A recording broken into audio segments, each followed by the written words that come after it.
Welcome to my own FP. We're going to set up a client, Mary and Harry Cherry, that have a set of accounts that are very balanced. Their RRSPs are the same, TFSA, non-registered, cash. All of their accounts basically in the end of 2024 are the same. They have slightly different work salaries. They have a laddered expense strategy. They have $90,000 during work and during the first part of retirement, $84,000 at 75, $80,000 at 85. Harry also has a defined benefit plan that pays $5,000 a year. It's not indexed. And they have a house with a mortgage, and they want to purchase a car every 12 years. That's going to start in about 3 years. So for this example, it's very balanced, and we're going to go into the software and see how this is going to work. There's two different ways you can set up a client. You can set up a full client, which has their name, address, children, and various other aspects of what they want to do. Some of those are important. If you're doing RRSPs or if you're doing annuities, you need to know things like if they're male or female. We're going to do a quick client. So let's look at our quick client. Now we're going to look at our quick client setup. And we're going to add a spouse, and this is 2024. And they're going to retire at the age of 61. So we have Mary.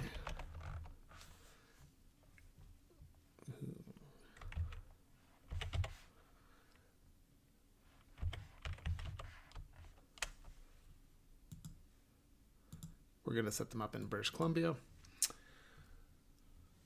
Her work is $112,000. The expenses were $90,000. The beginning of retirement is $90,000. We'll set up the laddered expense strategy a bit later. This is just the default one for now. Their cash savings are $20,000. Her non-registered investments are $90,000. Her TFSA is $140,000. Her RRSP is $400,000. They have a home value at $1.9 million, and they have $110,000, and their payment is $24,000 a year. Let's look at Harry. His date of birth is going to be 9/14/1967. BC. Gross employment is going to be 108.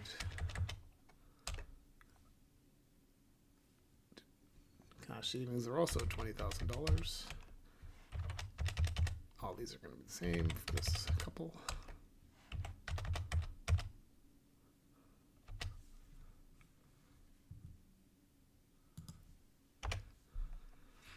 Okay, so we're going to submit this rather than run the scenario because right now we have some other things that we want to look at.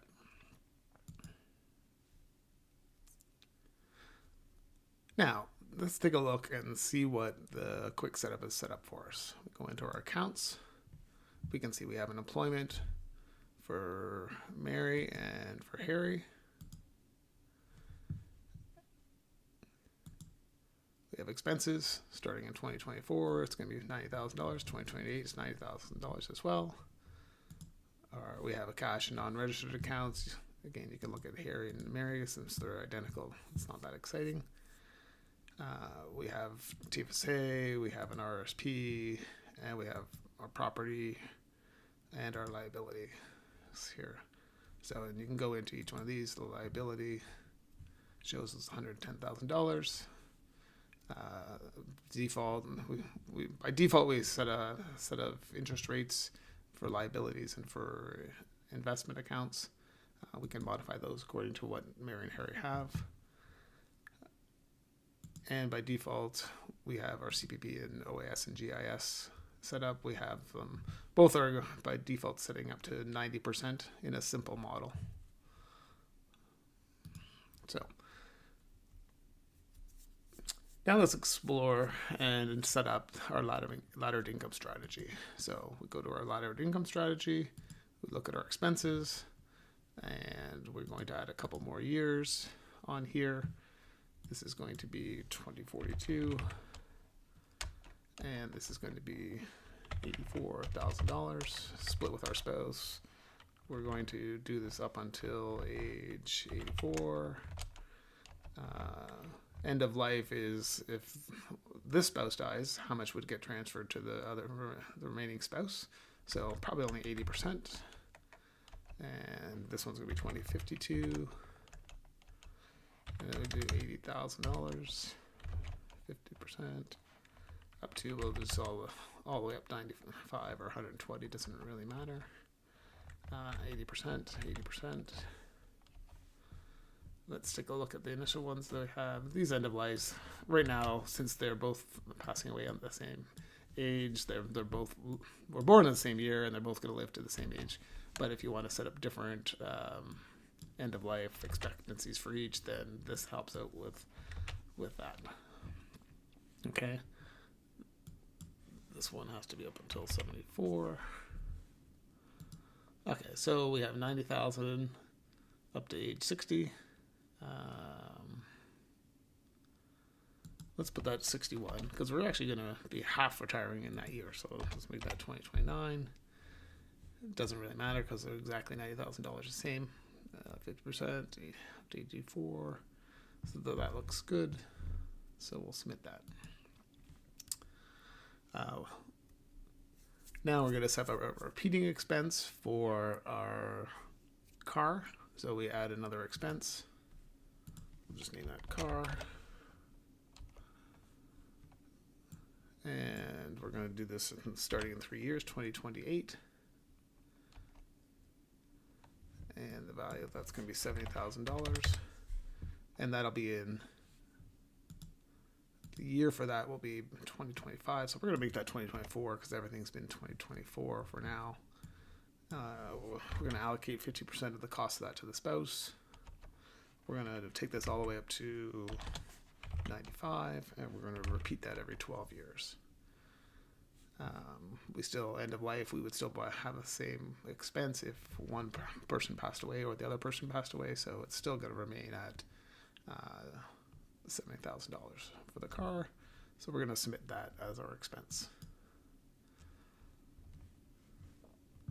We're going to set up our defined benefit pension plan. This is for Harry, and we're just going to call that DB. Starts at age 62, and it's $5,000. We're going to say this doesn't really matter the base year because this is not indexed. You can set up various other thresholds here for inflation. If it was inflated, what year you start that inflation of that value. You can have a multiple of inflation, say we're 50% of inflation, or if it were minus 0.5 of inflation, you can put minus 0.5 of inflation, or if our inflation cap of say 4%, even though inflation is 7%, you can cap it at 4%. You can set up a bridge, which will start also at 62 up until usually age 64 is where most bridges end up, and the value of that bridge. And we can ignore pension adjustments at this point in time. In this case, this is a pension that he had from a previous employer, so there's no ongoing pension adjustment that we have to do for RRSP contributions. Okay. Now we have a couple of things that we wanted to look at here. We're going to look at our RRSPs. And we're going to make sure we're going to convert these at age 61 so that by the time we're 62, after we're retired, we'll have a RRIF minimum payment. We don't differentiate between RRIF and RRSP. Just whenever it converts, it becomes a RRIF. We just call it RRSP in all cases. Same with DCP and Lira. They become a LIF eventually. But we don't really change the name. We just keep it as DCP, whatever the conversion year happens to be. We're going to leave the rate of return the same. We're not going to worry about past contributions or anything else like that, and submit that. So Mary and Harry both have that. The other thing we're going to look at is we're retiring in June, so we have to look at this. This is going to be up until age 61. We're going to final month is June, so that'll now work for, well, when somehow we missed a zero on her when we first set it up. $108,000, 61, June. So we're going to submit that. Okay, so we now have our employment, our expenses are laddered, or we have a car expense. The other thing that we were going to look at was the liability. This one, our interest rate was 4.0%. If you have a liability that's 20 years long, you probably shouldn't necessarily just put in your current interest rate. You can add another year and not put a loan value or a payment value, just put an interest rate then in that year. So if your current interest rate is 1.8%, is like a COVID type interest rate, and now all of a sudden you're paying, you're going to pay 4.5% or 5% now.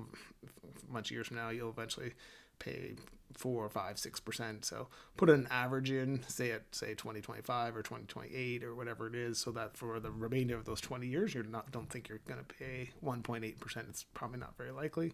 Or you can just leave the default interest rate around 4.3. See how that goes over time. Nobody really knows how interest rates will go. So we submit that. We've left our CPP and our OAS and all that. There's other accounts that you can set up. We talked about expenses.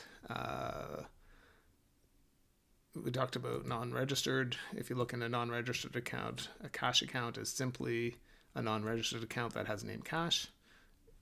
In which case, cash, the only return type is income. And our cost base is going to be the same as what our value is going to be. If you have a non-registered account, you can specify different types of income.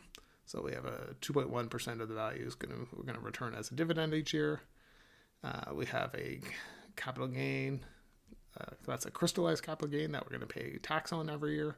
And you have unrealized capital gains. So that's the rest of the capital gains that you didn't crystallize or didn't sell that amount of stock. So this gives you fine control as to how much you want to pay or crystallize every year. You can add new return types. There's just straight income, just like the cash was. Maybe the stock portfolio also returns a little bit of cash. You can have non-eligible dividends. You can have some return of capital and whatnot. So we can remove that for now. Non-registered loans. This is for a loan that you are giving out. You have money, you've loaned it to a child or something like that, or a brother, or whatever it might be.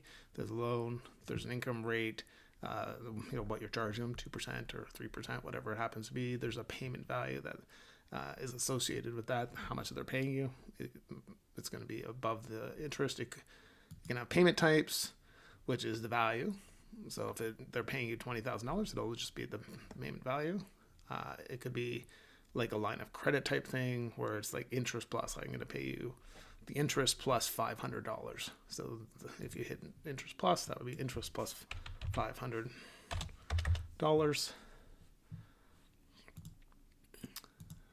But we'll leave that for now, so they don't have any of that. You can do defined benefit pension plans, as we talked about. Harry has one, $5,000 a month or a year. We can do some annuities. We won't get into that at this point in time.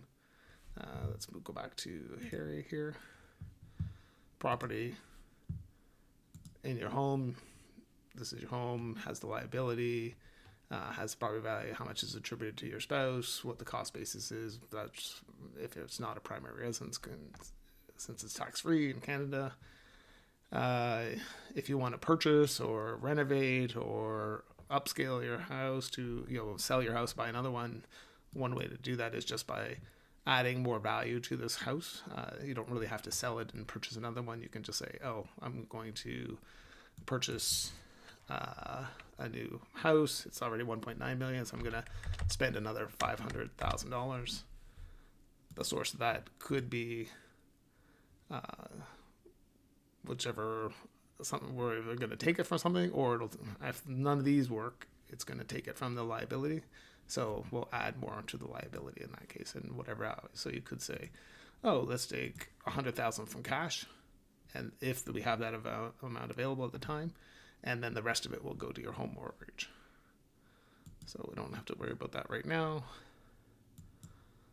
Let's not do it in purchase, and we'll just cancel that out. You can sell your house as well, or sell a rental property. There's income in there as well, so there's a lot of different options for property.